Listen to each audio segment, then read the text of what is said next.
Hello and welcome back to another episode of the Italy Travel Podcast.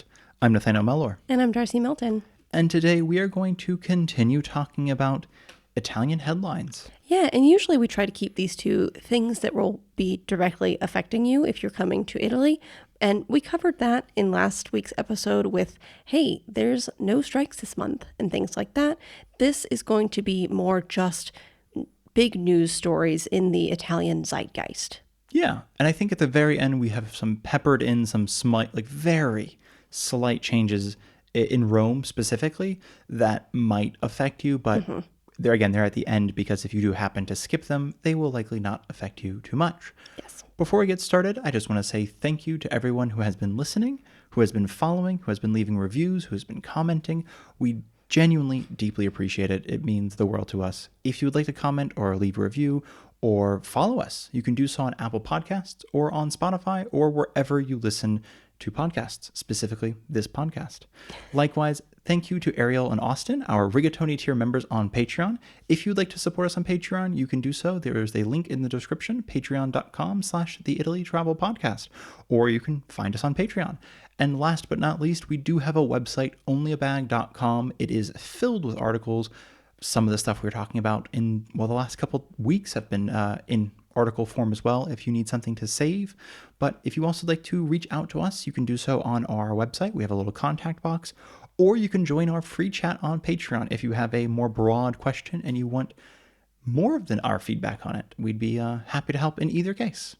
Yeah. Thank you all so much for listening. Thanks so much for listening. So, headlines. Yes. Okay. So I'm opening up with a sad story. Phenomenal. Just on brand for It is not Only a Bag. great. Trigger warning for police brutality. I will put in the description the minute for whenever we're done with this story. It's probably going to be 3 to 4 minutes, but I will put that specifically in there if you don't want to hear this. So, 42-year-old Abderrahim Fakir, I apologize if I am not pronouncing his name correctly, he died while being restrained and cuffed on the ground by 2 police officers and a third person in Bologna on July 19th, I believe it was. He was a legal resident in Italy who has been living here since he was 5 years old, although he is of Moroccan descent. According to the police officers, quote, the officers responded to reports of a man behaving erratically and damaging parked cars in a neighborhood. And this is a quote from the CBS article by Anna Matranga, as well as the following quote. Fakir can be heard, this is a bit brutal. Fakir can be heard repeatedly calling out for help and pleading for the officers to stop before he becomes unresponsive. Members of an emergency medical team are also visible standing back during the struggle. So, that is rough. And a lot of people are upset about this. There have been major protests in Bologna.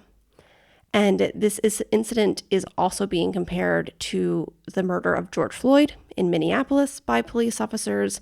It's also been compared to what ICE, Immigration and Customs Enforcement, the current version of ICE, what's been happening in the United States. So a lot of people this is a worrying, obviously it's the death of a person, and it's also just a very worrying sign that this could become normalized in Italy. And I think that is what the protests are mostly about from what I was reading. It's coming at this again from an American point of view. It is different because I think that Italy has had a different relationship with police officers than like United States or even than England or than every country I think has a sort of unique relationship between the people and then the people who are sworn to protect them, if you will. And I think in Italy, obviously with the sort of history of the mafia, it does become a question of like, oh, I live in a place with police or I live in a place with mafia, and you sort of, it's one or the other kind of thing. And I think that even where we are, there's a, nobody like dislikes the police. It's like, It's just somebody you know and you've known for years. It's not entirely uncommon for police officers, I believe, to basically be deployed. I don't know what the word is, in places where they are from, unlike the United States, where typically you're unless something's changed in the last couple of years, but you are almost never placed, or I don't think ever placed, where you're specifically from. Not placed in the town that you're from or have lived in because of they're worried about corruption, right? Exactly. And I think here, at least like local police, it's a bit different because it seems like it's like, oh, that's so-and-so. He grew up here. Like we know him. Carabinieri are a little bit different because they are sort of federal military police. But I say all this too because I think there's also in Italy, you have to either join the military, which the Carabinieri count, or do civil service. I believe the police would count on that as well. So there is like some people were police officers and then they switched jobs, or some people Carabinieri for 2 years and then they were like, well, my 2 years are up. I'm going to do something else now. So it's a little bit less like, oh, you chose that for a reason, and a little bit more like, yeah, everybody knows somebody who's like a police officer. Right. And I mention that too because I think that's what's happening specifically in Italy. There seems to be a big schism, if you will, between like in public trust. I think a lot of people are like, we're supposed to call you if there's a problem. You don't come and kill somebody. You come. And I think, I mean, we've talked about this before, just on other sort of difficult sort of news subjects. I think the police are held to a similar standard, I would say, as a regular person. Maybe not the same standard, but similar standard in the sense that if a police officer has shot somebody, there is a full investigation. Yes. And if it's found that, they shot somebody who was not actually facing them, for example, that was a pretty big case, I think last year, I believe it was. It was a cop was found guilty for shooting somebody in the back. He claimed that he was afraid for his life, and the judge was like, you cannot be afraid for your life when someone's running away. When somebody's running away. And I think that person is now serving time in prison for it. So I know this is not a very political podcast, and I think we're both trying to make sure this comes from here's how like public trust, here's what the public think typically. It's just an interesting time in, I think, Italy, because Italy's not used to, I think, strong polarization of politics. Right. I say that it's with its history of Mussolini and fascism, but I don't think like Berlusconi was a bit strong, I would say, like in the sense that a lot of people were not used to that sort of style of governance, or that sort of like everything's a spectacle, everything's a display.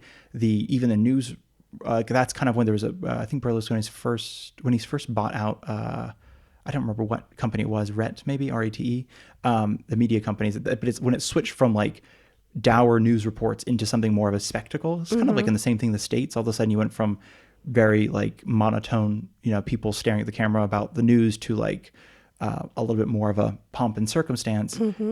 It seems like a lot of Italians are still not quite used to a heavily polarized sort of political system, if you will. And we've talked about this before. I will apologize. The monologue is continuing. But we have talked about this before, where so many issues are not like liberal and conservative, or left and right, but there are so many parties in Italy that are mixes of each one, and it's not uncommon compared to like our U.S. perspective, where it's black and white kind of thing. It's left and right. It's yes or no. It's very polarized. It's very polarized because there's two parties. So you kind of each issue becomes either you're on this side or that side, and it's not like a middle ground. It's just you're on one extreme or the other. And I think in Italy there are so many more nuances, maybe. And it does. And I think a lot of people who are not, well, I mean, politicians too, perhaps. I think a lot of people are becoming worried that the Italian political system is becoming more like the U.S. system, where things are becoming polarized, where politicians are immediately backing certain people in issues, like with this death that quite possibly is very much the fault of these police officers. Certain politicians jumped on defending those two police officers without knowing what was going on when a person died. Yeah. And that I don't think that's really been commonplace in Italy until recently. So people are becoming very concerned that things are changing and shifting more towards the U.S. version of doing things, not in a good way. Exactly. It's the sort of, cast blame and then investigate later type things, or defend somebody and then actually do the investigation later. So that's a fun bit of depressing news to start off with. Yeah, it's not good, and luckily though, people are upset about it and they're making their voices heard. As a very last note on it, though, the protests seem to have calmed down slightly. I think so. I think the biggest were on Monday. Okay. Last Monday, I believe. But it was, I mean, when I say protest, it's the kind of classically European protests. Cars were burned. The sort of things were set on fire. And of course, that's not everyone. I mean, there were but- protesters who were setting cars on fire and being more aggressive. There were also people who were peacefully marching. There were people who were gathering in piazzas and parks holding pictures of Fakir, the man who died. So, it was a mix of different kinds of protest movements. Exactly. I just wanted to mostly warn in case that you see photos of Fiat Pandas burning that you don't think that's what everybody in Italy does. Yeah. Just what some people do. Yeah. So next on this, we should not be newscasters. We do not do a great job of this. It's like I would be too sad.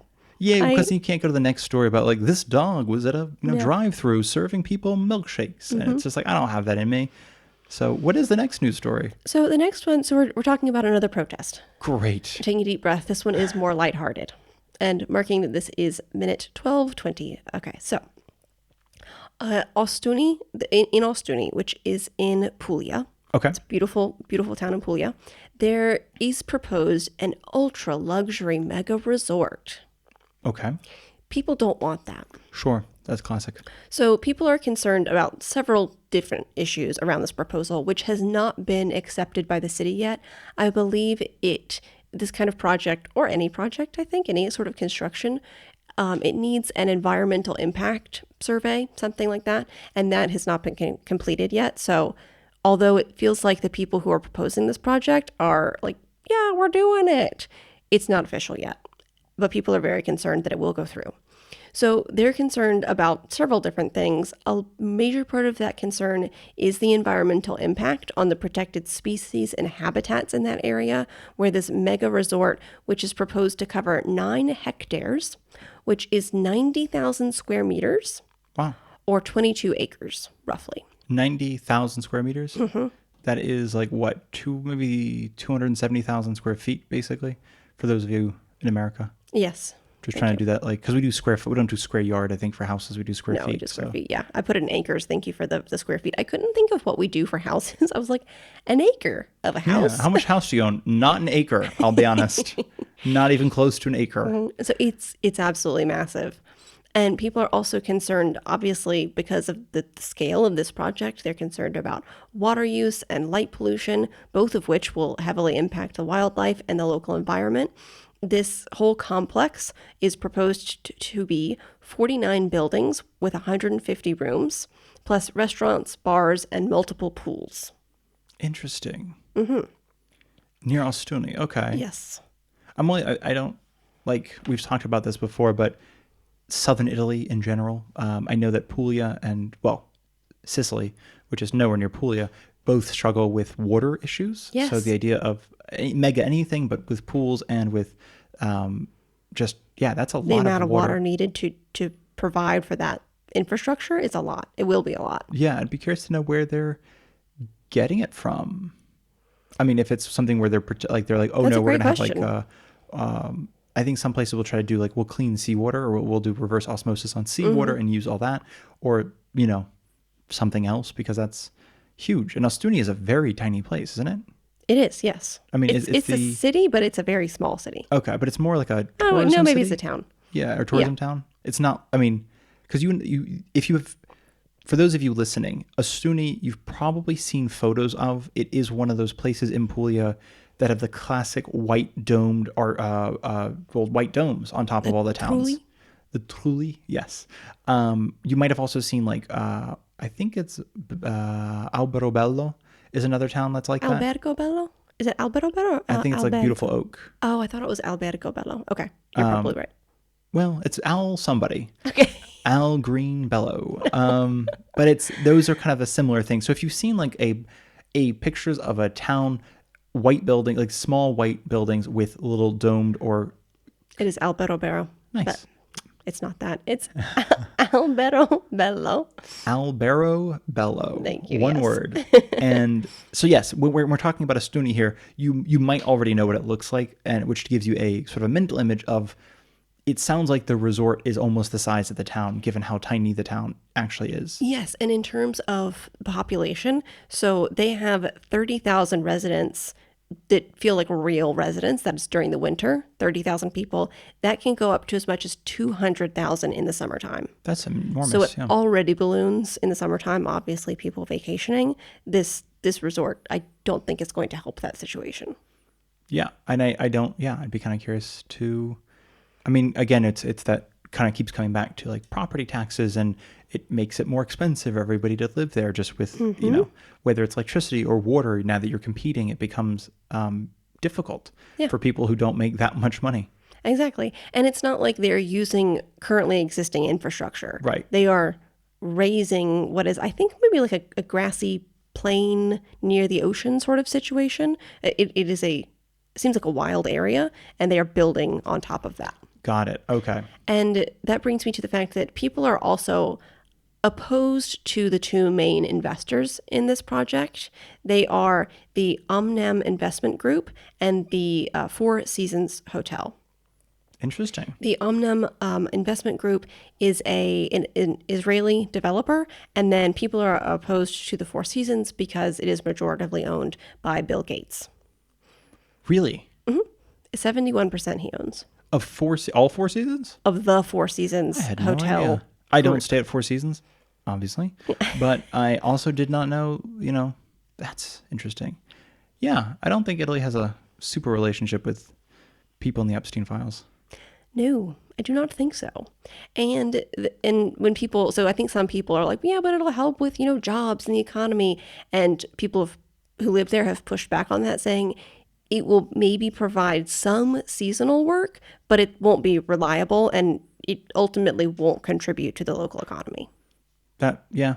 I mean, it's hard, though. It's not that I disagree at all, but when you do have such a heavy tourism economy, Yeah. and there is definitely also agricultural economy there, but it is a bit difficult. Like, it's a very valid argument at the same time when most of your jobs are already tourism.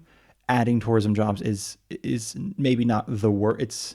There are worse things to do. That's true. I think perhaps, and I'm putting this is coming from my mouth, not anybody else's. I think another concern might be that local people aren't hired for this. They're hiring people who are coming there for the summer. They're hiring from outside of the town. So while maybe it will pump some money into the local economy, a lot of that money will stay inside the resort and may not actually go to salaries of people who live in that town. I think that makes sense because that is something we've seen. I mean, that's common in Italy is you can hire people like from anywhere and get them a work visa for the season. And a lot of people from small towns, or not even small towns, a lot of people from different towns will go to tourist towns in the summertime for seasonal jobs, even if they're, people coming from southern Italy to go to northern Italy or vice versa. And it used to be, actually, just on that note, for those of you listening, it used to be a much bigger thing. I think in the 80s, 80s, 90s, 70s, 80s, 90s, it used to be big where a lot of people would, for the summer, you'd go to like, Maratea, or you'd go to Brindisi or something like that. And it'd be like 6 of you in a room, just sleeping on cots, and you'd be running the gelato shop or the cafe or whatever it is, and you'd have some days off, but it would just be a place to make a bunch of money, especially as a youth. Like, that's the thing. I mean, not like as a career, but like when you're young and you're 16, 17, you're like, oh, I'm going to go there for the summer and, sleep in a room with a bunch of guys and make money and go drinking in the evening and come back and go back to school kind of thing. So it was more part of the, I guess, kind of like, I don't know, it's cultural, not heritage, but it's just like something people did. Yeah. And now it's a little bit less like that because, well, that's, I feel like, how human trafficking also happens. I feel like people are like, we should probably not just send our kids to some random part of Italy and hope that they're okay. I think it feels more like now it's people who do it for careers. So people who are in their midlife area are doing this. So they'll have like one job during the wintertime and another job during the summer. And that's just because we've met people like that who like work at a cafe in the north in the summer, and then winter down here, or vice versa if they're trying to do ski season up there and then swimming season down here. Yeah. That is interesting then. Yeah. And to finish up this story, it's kind of on a fun note. So there was a gathering of people who oppose this new construction, and the description of this gathering was going to be, this was on July 18th, I believe, a debate and musical interventions with popular music groups and a DJ set. And I think I laughed out loud when I read that because it's so Italian that at any event, even if it is, hey, we oppose this new construction project, there's also a DJ set, obviously. Everything in Italy is backed by a DJ set. Yeah. And I don't know a single Italian DJ. That's not true. There's a good handful of Italian DJs. I take that back. There's a Gabriel something or other. Like big yeah, DJs? Gabriel Ponte, I think. Ponte. Okay. But he's been big for Gabri Ponte. He's been big for like 20 something years. He has a blue remix that everybody seems to like. But oh yeah. Okay. There's a few of them, so maybe that's like there's a lot of club scenes and then everyone's like, well, when you're out in the club and you're out protesting, you do need to bring a DJ. But it's always DJ. Like somebody's uncle or cousin or somebody who just started. And yes. I don't know if that means like you just start at the protest groups and you work your way up. I think that depends on the kind of event, though. I think it's often somebody's uncle as a wedding DJ. Classic. Yeah. I think with this one, it might have been somebody a little more, I don't know, subversive. I have no idea. Like I'm playing a remix y'all have never heard before. Yeah. I made it last night. Exactly. And then, but that's also, it never fits like the energy of what's happening ever. No. Like it's always just totally different energy. It never matches the vibe. It's kind of amazing. I do love it. I do. It's the first couple times it's a culture shock. And then the 50th time, you're just like, oh man, where's the DJ? Right? I mean, if you go to some event and there's no DJ, what are we even doing? Well, especially because we've been to so many really beautiful concerts, just like really gorgeous music. And you're left feeling like tender and sad, but also like really excited. And you're not sure if you're going to cry or laugh. And then all of a sudden the DJ comes on and you're like, oh, thank you for ruining all the emotions I was sitting with. That was beautiful. And then the DJ goes, it's like, because the concert's for like an hour and the DJ starts at 11 and ends at like 3 a.m. Yep. And I'm like, that's just beautiful timing. Yep. So this is if you ever go to just a free concert, beware. Or not a free concert. Sometimes you have to pay to see this. Or a debate. Or a debate. You never know when the DJ is going to hop out. Yeah. Probably at the end. Hopefully, he'll let you know when it's time to either hit the dance floor or go home. It's kind of like dimming the lights in Italy. Get DJ, I don't know, Roberto out here. Yeah. Some that I don't understand any of the names to. I feel like I'm 31 now, but I'm like such an old person. Well, the names, I don't know. It's like, I don't know Italian, I think, well enough to know if any of them are puns, but it's always like, It's like Lulu or DJ, and then it's like a bunch of letters. I'm like, does that make a word or is that an acronym? I don't know. Yeah, who knows? I was like, Ikiek. And I'm like, okay, DJ Ikiek is coming out. But I'm like, is it if you know, or is it just a totally other thing? You know? I don't know. Okay. Well, here we are then. So let's talk about one more protest. I love this. This is just turning to the protest episode. Yeah. Well, there were 3 kind of big ones that happened all, I think, within the same week across the country about very different things. It's hot out, y'all. People are just getting angry. It's hot out. Yeah. I mean, people are getting outside, That's a good point. People are just already outside, perhaps. And they're like, we might as well. We have markers. We have poster board. Mm-hmm. And we're upset about something. So this is the No TAV movement. That is capital. What is the No TAV movement? I don't think I know that much about it, but I will explain what I know. Please. Thank you. Okay. So this is opposing the Turin-Lyon, that's Lyon in France. Turin in Italy.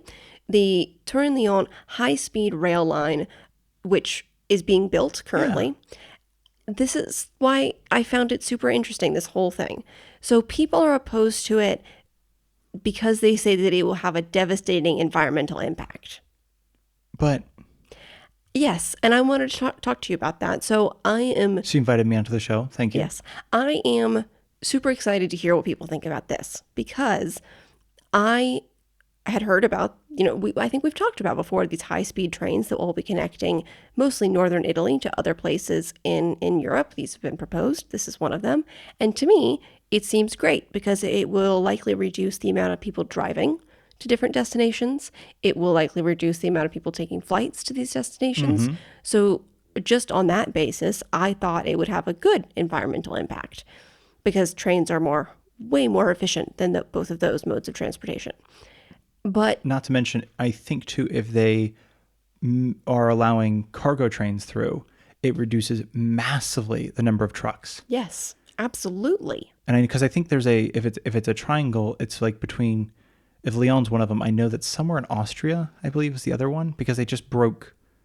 Was They it just Austria? broke ground for it? Not broke ground. They broke through. Okay. They just I connected the two remember that, tunnels, yeah. and I think that was 2 or 3 months ago. We talked about that, where it was huge. It was just basically like, this is going to be, it's under the Alps, and it's going to just be a essentially like revolutionary in terms of no longer having to snake through the Alps in a bunch of cars. And because I think there's already some sort of tunnel for cargo, so I don't know if this is another one and also passenger, just passenger. I'm sorry. Please continue.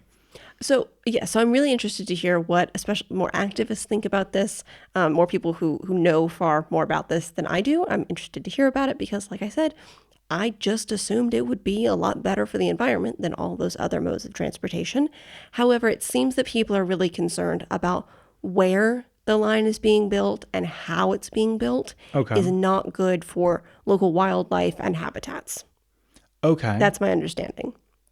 So on July 25th, activists marched along the trails of the Val di Susa, as well as going into different construction sites along that area. One in particular was Salbertrand.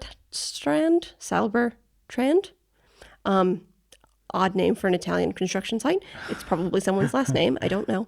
So Salbertrand, where activists, they went inside this construction site and unfurled a banner that read, "We are nature rebelling, no TAV, no to war."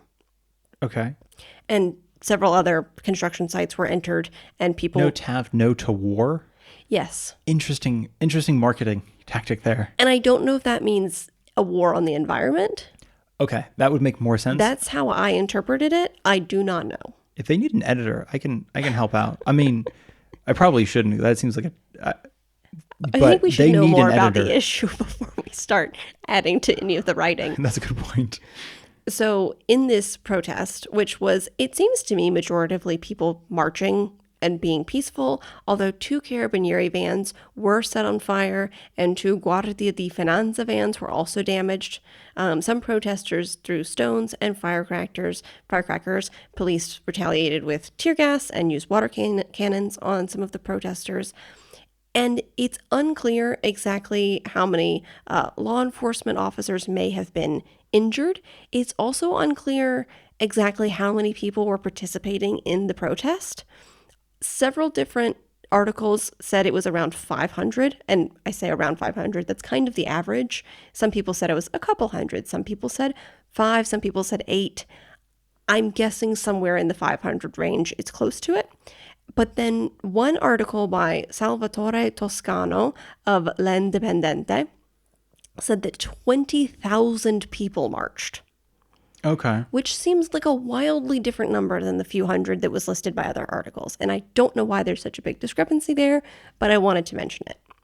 So this was also, I think, planned at this time because there is a project and movement going on called the Alta Felicità Festival, Yes. where Okay. local and international activists come together every year. I think this was the 10th anniversary of it, the 10th version of it. So activists come together to talk about environmental and social justice. And this was planned. Some people write it was planned in tandem with this. I think what most people mean is that it was planned at the same time as this festival was going on in the same area. I don't think the festival's necessarily involved directly in the protest. Okay. So I paused there briefly because I'm like, I need to know what this is. So we need to do an episode on this. I think this would be a fascinating episode. Yeah, I agree. So the no TAV movement is entering its 4th decade. Really? Yes. Because ever since, I think, in the late 90s, when the European Commission first talked about this railway, is when they first started protesting this railway.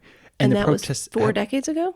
It was the 90s. 30 something years ago. It's entering its Okay. 4th decade, so I guess Okay, got it's it. 31 years old. Hey, Like us. Oh my gosh. are we the no TAV movement? So it seems like it does have. I was curious about this environmental angle, and I'll say that because I only say that because Italy does have a interestingly active history with anarchists, and you know that it can brush into environmental sort of impact. I think that was the thing in Berlin, wasn't it, last winter, where a sort of anarchist environmental group ended up blowing up a power station because it was a that's power right. station for a wealthy neighborhood, Yes. and inadvertently also took power out of somewhat, whoopsies, one of the more rundown and poorer neighborhoods, which they sort of apologized. Yeah, it was an interesting. Yeah, that wasn't great. That wasn't great. So yeah, basically, I was thinking, is this the same kind of thing? But I was on that Saturday you were talking about. Right. One article I had found is and this is talking about last Saturday because this article was posted today. Okay. It was violent clashes in the Susa Valley, 1 million euros in damage, 120 injured law enforcement.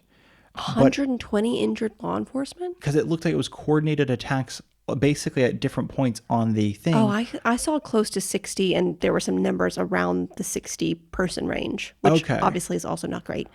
But well, I'm curious to know because it's again, some of these articles are, I'm really not trying to but they got a scrape and that counts as an injury, or is it like actual injury counts as an injury? I'm not sure. And to me, I mean, I think I read 4 or 5 different articles on this, and the numbers, like I've said, were really not anywhere close to each other. So it's hard to know where people are getting their information from. And I was only curious because I first heard about this on Reddit a couple of days ago when there was the video of a couple people in hoods throwing, it looks like firecrackers, or they call them homemade explosives. So I don't know if it's firecrackers attached to something. Other people are calling them Molotov cocktails at Carabinieri. And I thought, and I didn't know what NOTAV was. So I assumed it was like just a sort of, I don't know, violence against police. It was like, oh, but it's about a thing. I don't know. I'm just, okay.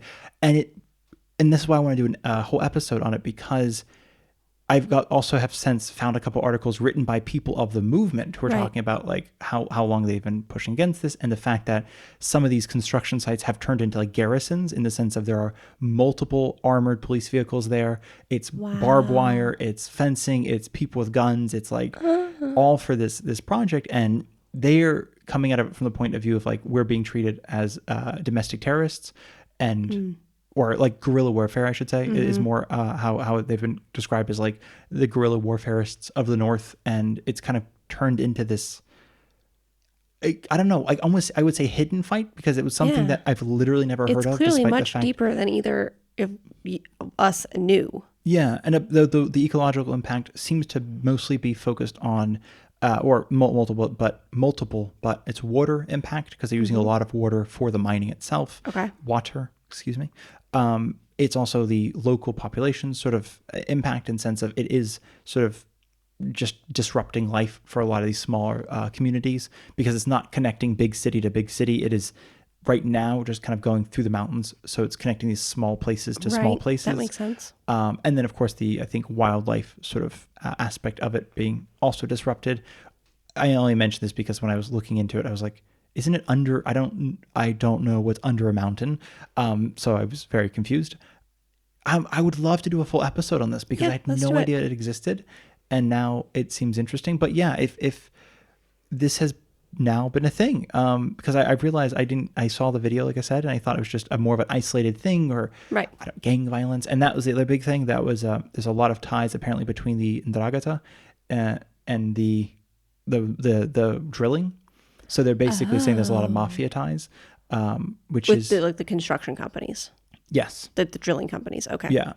So there's a question of is this done well? Is this done cut rate? How did you get the job? Do you have connections? Is there any sort of corruption going on? Exactly. Okay. So there's an interesting, I think that'd be fun, maybe not the right word, but it would certainly be interesting to talk about this in a more at length sort of Yeah, I'm really interested in it. Format, especially because I like trains, and I like trains and the environment. Yeah, and I didn't realize I was thinking you should go together really well. Yeah. So this has been depressing to learn about. Well, stay tuned for more information on that. Let's go to I sound like a newscaster now. Let's go to our next story, which is everybody in this story is okay. So it is ultimately fairly lighthearted. Man, we have set such a low bar. Okay, so this happened in Capri recently. Oh, yeah. Okay, so an American couple's boat crashed entering the Blue Grotto. Again, everybody is okay. So as we've explained before, to get into the Blue Grotto, this is a famous cave that is in the water in Capri. You essentially disembark from your regular sized boat and get into what I would consider like a canoe, Yeah, a I think small that's canoe fair. sized boat.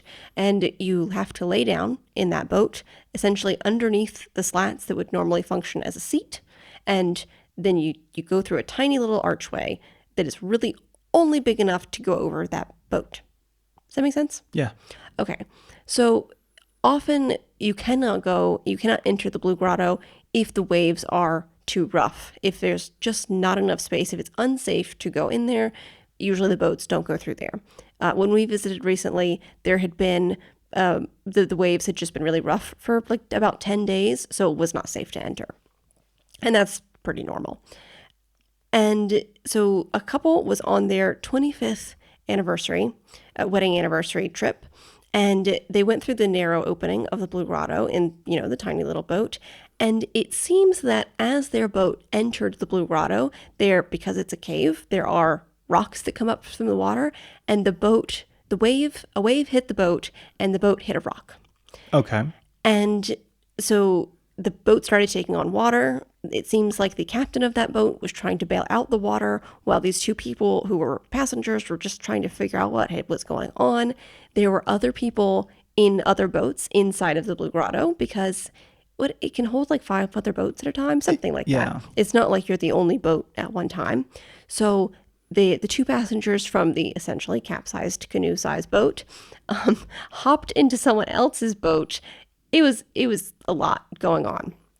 And the reason that I know all of this so well is because one of the passengers in that capsized boat was Sharina Welch, who is a social media travel content creator who was filming the entire time from the moment that she and her husband entered the Blue Grotto through all of this going on. So you can see the video as well on TikTok. Everybody's okay? It does seem scary. Yes. Yes. Especially if you don't, even if you can swim, it's still like rocks under the water, which can be a bit dangerous Right. in terms of, if you're kicking violently to swim and then you accidentally kick a rock. It's also relatively dark in there, so Yes. you can't really see underneath the water in most parts of it, so you don't know what you might be hopping out onto. So it happened in the grotto, not outside. Yes. So they were entering the Blue Grotto, and then if you imagine like the little triangle that is outside of the rock face, so they were entering the Blue Grotto, a wave came from outside, obviously from the sea, pushed their little boat into a rock, it seems, inside the Blue Grotto, and the boat crashed. That is, I'm glad they're okay. Yeah, me too. I'm glad everybody's okay. And it has raised, it's renewed tensions and talks about how safe this whole situation is. It seems that the people who run these little boats in and out of the Blue Grotto, they're not really regulated, and there aren't necessarily safety standards that they're held to necessarily. So there have been renewed talks about safety regulations around this whole practice. That makes sense. Because I think, we've talked about this before, that so much of Italy is not unregulated, but there's a sense of, well, this is how it's always been done. And even if it's been a problem before, it's never been that much of a problem, And I think that's kind of the take that I think a lot of people have, if that makes sense. And with the people who have the boats who go into the Blue Grotto, I don't think there's like a license for it necessarily. There's no taxi driver medallion that I'm not from New York sure. City. Yeah. So I think that there's more just this is our island and this is what we've always done. It's, maybe it's a... And the thing is that if they deem it safe, they can go out and bring people into the Blue Grotto because it's not a highly regulated situation. And as you and I've talked about, at least, this, something can seem more safe if you need to make money, if that makes sense. Right. If it's And I think you can convince yourself that it's an okay day or it's a safe time to go do something if you're struggling, because it seems like this year, I'm not a maritime person, but it might be that this year there have been fewer days that they could have gone out because the waves have been more intense. So if they're struggling for money, they might have thought, you know what, it's fine. It's calmer than it has been. I think it'll be a fine day. Exactly. Not to mention if the boat is I don't know what they're made out of. I assume wood and fiberglass or something, but I'm also curious to know how, I did not see the video, but if it like slammed into the rock or just kind of... It seemed to boop it pretty hard, enough Okay. to, I think, break the boat. Well, that's what I was curious about. Like, is this not the first time it's been booped? Or has it already been like a cracked keel kind of thing? Or is this, just bad luck, hit it at the right spot kind of thing? And of course, I don't think they have insurance on the boats because I don't think so. that is just... And consistently with this story, as well as what our boat captain told us whenever we took a tour around Capri, he was explaining that there is obviously a language barrier, which happens. And it seemed like with these people, the boat captain who was taking them into the Blue Grotto, he's Italian, he speaks Italian, and the two tourists were American and they don't speak any Italian. So in the moment of panic, I think it was made worse for the American tourists felt even more scared because they couldn't communicate and they didn't understand what the boat captain was trying to tell them in that moment. That makes sense. Yeah. So I'm glad they're okay. Yeah. If everybody's okay. Seems like a scary situation. So let us talk about something in Rome, completely unrelated to that. So the Lepanto metro stop, which is in the Prati neighborhood, will be closed from July 18th to August 30th for renovation. You are, as a tourist, you're probably not going to be using this stop at all, but it's important to know that it will be closed because people who, it's a highly used stop for people who live and work in the city, and those people will be funneled to the Ottaviano stop, which you will likely be using if you're using public transport to go to the Vatican, and people will also be funneled to the Flaminio stop, which is near Piazza di Popolo, and that's also and the Villa Borghese. Yes, and Villa Borghese. So it's important for you guys to know if you're going to be in that neighborhood because there might just be more people using those two other metro stops. Plus, if you are looking for hotels or anything like that in Rome, just to make sure that it's not, it maybe is a little bit late, given the fact that that's from basically now till the end of August, but your hotel might not have a metro stop right out the front door. If you're near the, Lepanto. But there are still plenty of buses Lepanto. if you are in the area. I'm imagining how the subway, the automated voice on the subway, yeah. Lepanto. Well, it's now closed. Yes. And another thing about Rome, so the Pantheon and... You're reading my notes now? I'm reading Nathaniel's notes. What is this? That is some beautiful shorthand. So the Colosseum and the Pantheon in August will be open late. I believe the Colosseum is going to be open till 11:30 and the Pantheon till 11. Don't read the notes. They are backwards. It's my fun little shorthand to myself. And it is an attempt to sort of give people a place to escape the heat. I think they've already been doing things too where some small theaters were doing free movie screenings to get people out of the heat, free music, things like that, trying to get people indoors, even if it's not necessarily air conditioned, it's just indoors and cooler, but most of these places have air conditioning, not the Pantheon and not the Colosseum. However, this is a way of basically, if you are coming to Rome and you really want to see the Pantheon and you really want to see the Colosseum, consider booking one of the later, even post-dinner. That would be so cool. Yeah, even because especially the Pantheon will still be a really lively area. The Colosseum too, but the Pantheon's kind of right in the middle of the historic area, so it still feels very vibrant at 11 o'clock at night. And this might be just a way to still see it without seeing it in the heat of the day. Obviously, the Pantheon is inside, but the line for it is outside in a very unshaded piazza. Colosseum, again, outside is the line, super hot, and then inside is partly under the stone, and then the other parts are out in the open. So they're both not great if you're in the middle of the summer, basically. I would say if you can't avoid visiting those two sites in the heat of the day. And so that was the little sprinkles of Rome. And our final story is on horse-drawn carriages. So animal rights activists are calling for a national ban on horse-drawn carriages for tourists. These are called botticelle. Oh. I know, right? Really? Yeah. Isn't like the Botticelli. artist? Yeah, okay. Yeah. And I think it means, when you translate it, When you translate it, it translates to barrel. I don't think that has any bearing on the reason that they're called Botticelle. I'm not quite sure why they're called Botticelle, but that is what they are called. And several horses have collapsed in the heat in Rome. And this is also an issue in Palermo as well. And activists are calling for the carriage drivers and businesses to voluntarily stop. And that has been a call for at least the last year, probably several years. And at this point, activists are saying that's not enough. People are not voluntarily stopping. They are continuing this practice, and it is dangerous for horses. It is also therefore dangerous for tourists, because if a horse collapses while it's taking you on a journey, that is not safe. Obviously, people are more concerned for the horses because there's more of a risk. Then the person with the interrupted journey. Yes. Yeah, it's probably smart. In some good news, in Palermo, where they also have these Botticelle, they will be phasing them out. So there are 36 licensed horse-drawn carriages in Palermo that will be replaced with electric vehicles.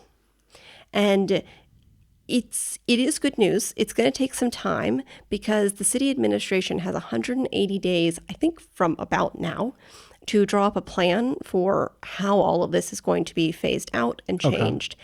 And then there's further one more year for the operators of these carriages to convert their licenses and their vehicles to an electric version. Okay. So that's good news. It seems on the up and up. And I think too, I mean, this is just from our own perspective, point of view, or what have you, that in Savannah, where we're from, there are a lot of horse-drawn carriages. That's a big part of the tourism there. Mm-hmm. It's, the city in the south, you get on the horse-drawn carriage and you go languidly through town, clip-clop, underneath the oak trees. And this is a big issue too in Savannah, where it does get very hot and very humid. And there's constantly a kind of a back and forth, because I think in places like Charleston, there are more stops out in the open sun. Mm-hmm. So the horses tend to have a worse time. In Savannah, there are far fewer stops in the open sun. When I say stops, I mean anywhere that the horse is stopping. They all tend to be in the shade, and there does tend to be more consideration for, not more than Charleston, just than one might think. People do try to treat them well. I know specifically in Savannah, the at least one company. I don't know if there's more than one company. I think there used to be two. I'm not sure anymore. Okay, but the people who work for them or who have worked for them in the past often talk about how well they do treat the horses. And they are very big horses. I don't know if this matters, but they're... Well, that's something that you and I have noticed. I think we noticed this, or I think I remember this, in Sorrento recently. There's one horse-drawn carriage. I think it's just a guy who has a carriage and a horse and offers, rides to tourists. And his horse was in the shade. It had water. It seemed pretty well taken care of. Again, it's just one dude and his horse and a carriage. But that horse was significantly smaller, meaning just a smaller breed of horse than the ones that we see in Savannah. And consistently, it seems that the kinds of horses that are used for these carriages are a smaller kind of horse compared to the ones that we're used to in Savannah. And that was the thing. In Rome, we noticed that was the one big part, is that they are much smaller horses. And two, I was used to seeing horses move at a walk. Yeah. At best, a walk. Mm-hmm. And in Rome, it was really common to see them at a trot. Yeah, they were going at a good clip. And that's what a lot of animal rights activists are talking about, is that they're pushed to go too fast in dangerous traffic, in areas that are too loud for horses. It's just... the whole combination is not a safe situation. Not to mention very unstable cobblestones. Yes. It's not like flat ground. So I mentioned that in case somebody is, in case you're listening, you're thinking, oh, but usually horses are really well taken care of. And yes. And I think here, though, there is definitely in general, in Italy, there's more the attitude that animals are tools, not and of beings. Course, not by everybody. Not by everybody. No. But I think that is the big unlearning. I think everybody is slowly unlearning, if you will, the idea that we talked about this with dogs, but it's it's not like something you use up and throw away. Right. It's sort of a commitment. It's hey, this is something to be taken care of for life now. Yes. And I think with horses, there's definitely, we're in a very rural area. So you have people who have wild horses, for example. I say you have wild horses, but you vaguely own horses who just walk around the mountains by themselves until I honestly don't know. I think they just have horses. And then some people have them like, sort of tied up in places, but there is very much this is not like my friend. This is not like this is just something I use for plowing, or this is something I use for whatever. And then I will leave it here until I need it again, kind of like a car. And I say that too, because there is just it's sometimes a very difficult conversation in Italy where it really it's is. not so much of like, oh, you're not treating it well. It's somebody thinking I'm treating it well for a tool, right? Not I'm treating it well for like a living creature. So that's a big, I think the thing where when somebody says, you have to treat them better, everyone's like, they're amazing. I've never treated any tool this well. And it's like, okay, but it's a living so being. Fundamentally we're having a misunderstanding. Right. But no, I just wanted to throw that out there for those of you like myself who are from, the States and who think, are they like, how poorly treated are they? Because, the ones where we're from are not that and even in treated. Savannah, there's often discussions about how well they're being treated. People concerned that they're not being treated well. And I think luckily they tend to be treated well and cared for in an appropriate way. But obviously people are still concerned about them, as we all should be. Well, I think it's, if I may, just on that note, I think one of the things is heat. But I know that Savannah has a limit on when horses can be out. Yes. But I think at least the one company has a lower limit, like internally. They don't let their horses be out. Like if it's like 95 is what the city set, they're like 90 or 91 because they're like, no, that's just unsafe for a horse with all the gear in the heat. And, even if you're tossing buckets of water on the horse, it's hot. It's humid. You're not cooling down. You're not going inside as a horse. So I think that's a big thing where here it's not really in consideration, which does lead to, I mean, not always, but I think sometimes people like a Sorrento, that guy, I mean, I don't know where he got his horse from, but there's more an energy of just like, yeah, I have a horse. I could just bring it into town and see if somebody wants to ride. And that's almost like okay on a certain level. Like people don't really think about it not being like, oh, you need a permit and you need this and you need that. It's like, no, I don't need that. This isn't a business. This is just me and my horse. Yeah. Yeah. And I have no idea that we don't know that man, but it seemed like he was just having a calm day and the horse was in the shade and it all seemed fine. Could be his carriage, to be honest. I think it is his carriage. No, I meant like he could be not for rides. Could be he's just, no, this is me and my carriage. I just came to town for the day. Just needed some groceries. Yeah. It's the only car I have, This might horse not and be. carriage. This might not be a tourism activity. But it does seem that there is an issue with the ones in Palermo and Rome because they are in way too busy areas. The horses are not being taken care of adequately. They're in the heat and all of that. So I'm glad that people are insisting that they be phased out. Absolutely. And on that happy, upbeat note, this has been Headlines Friday, the end of July, I think. August headlines. And August end of headlines. July, upcoming August headlines. Thank you. I'm like, which way does this go? Yeah. Yes, this has been your August headlines. And we hope you enjoyed them. Yeah, we do. Thanks for listening. Tanti abbracci.